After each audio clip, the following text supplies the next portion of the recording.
Hare Krishna. So we have come to the last Shloka of chapter 12 of Bhagavad-gita. So this is the verse which talks about the most dear devotees of Krishna. So who are they? Let's try to see in Krishna's own words in Shloka number 20.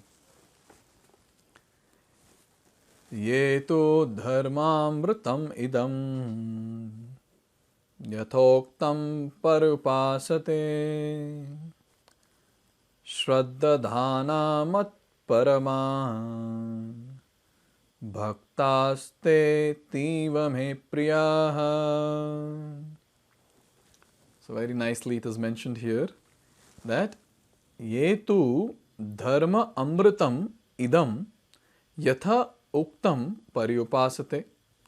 So those who follow this imperishable path, amrita, imperishable path of devotional service, the actual religion, and shraddhadhana, who completely engage in this process with faith.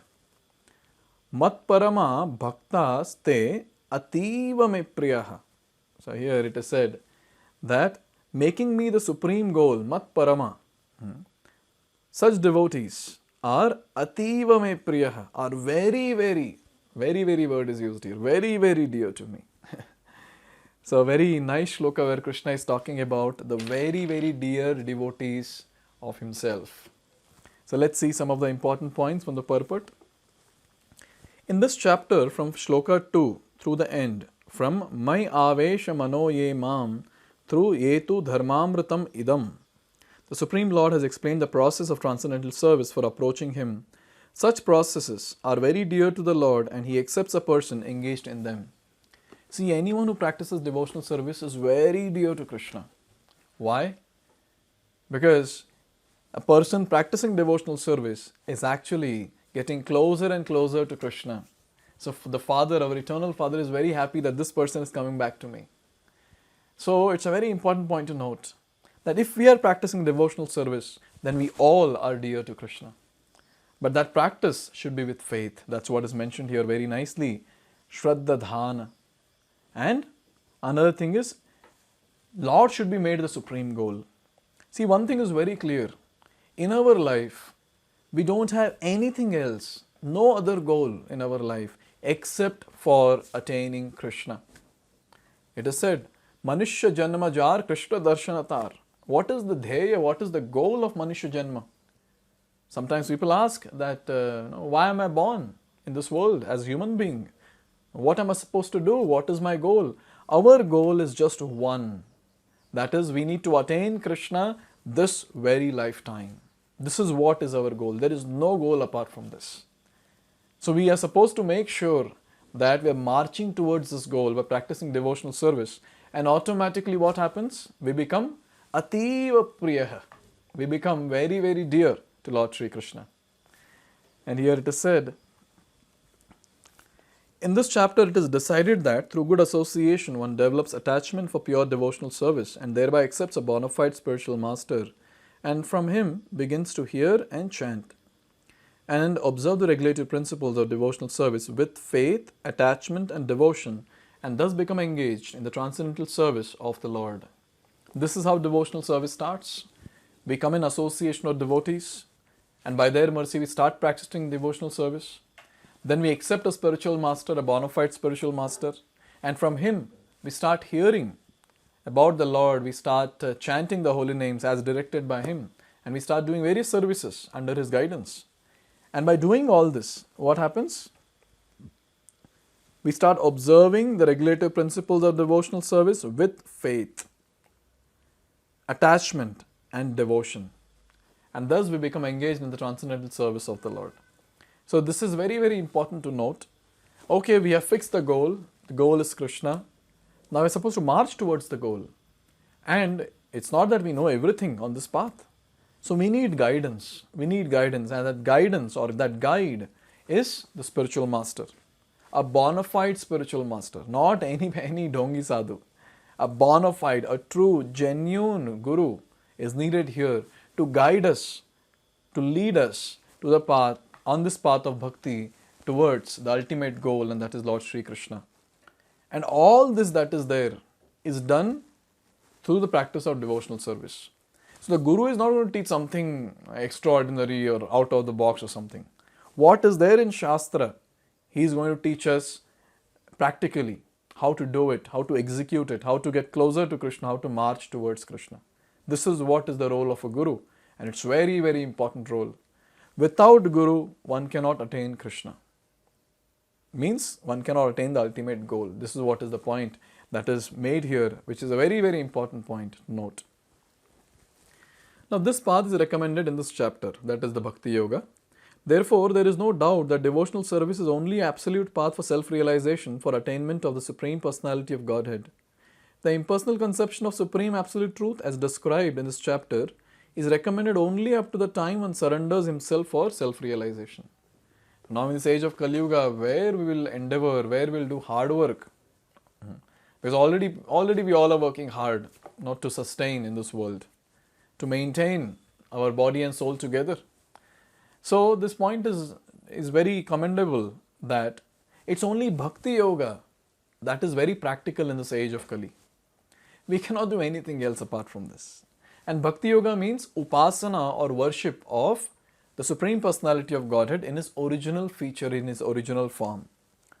Not worshipping the impersonal feature of the Lord.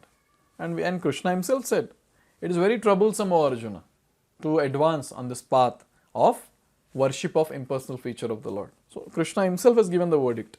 Then why take chance and go and do experiment? So suppose by mistakenly a person has come in association of impersonalists. So how will he become a devotee? How will he start worshipping Krishna? It's only when that impersonalist, he comes in touch with the pure devotee. As soon as this happens, as soon as this contact, this association is established, at that time, that impersonalist becomes a personalist, becomes a devotee. This is such an amazing thing, such an amazing thing. So impersonalism is beneficial maybe till the point that person comes in touch with the pure devotee. After that, it's only bhakti. That is very, very beneficial. And only by practicing bhakti. See, it's very clear here. Krishna is saying, Ativa me priyaha. Very, very dear to me. Who is very, very dear to me? The one who is practicing bhakti. That is devotional service. So, if Krishna is saying that, we need to follow. Because we are supposed to please him. We are devotees of the Lord. We are supposed to please him. And Krishna is pleased when we practice devotional service. Here it's given that if one develops directly a desire to engage in Krishna consciousness and pure devotional service, he does not need to undergo step-by-step improvements in spiritual realization. Devotional service as described in the middle 6 chapters of Bhagavad-gita is more congenial. One need not bother about materials to keep body and soul together, because by the grace of Lord, everything is carried out automatically. So again, the point that is made here is, why beat around the bush? Why go via stairs? Directly take the elevator without any delay. Our lifespan is very short, very, very short. And in that we need to attain Krishna, the ultimate goal. And it's pretty high. This goal is pretty high. So without wasting time, directly we have to take up Krishna consciousness. And when we are taking up Krishna consciousness, it's not that we take it very slowly, aram se we will do for some years, I'll do this much, after that I'll do this much. No. As soon as we get into devotional service, we get in with great force, with great intensity.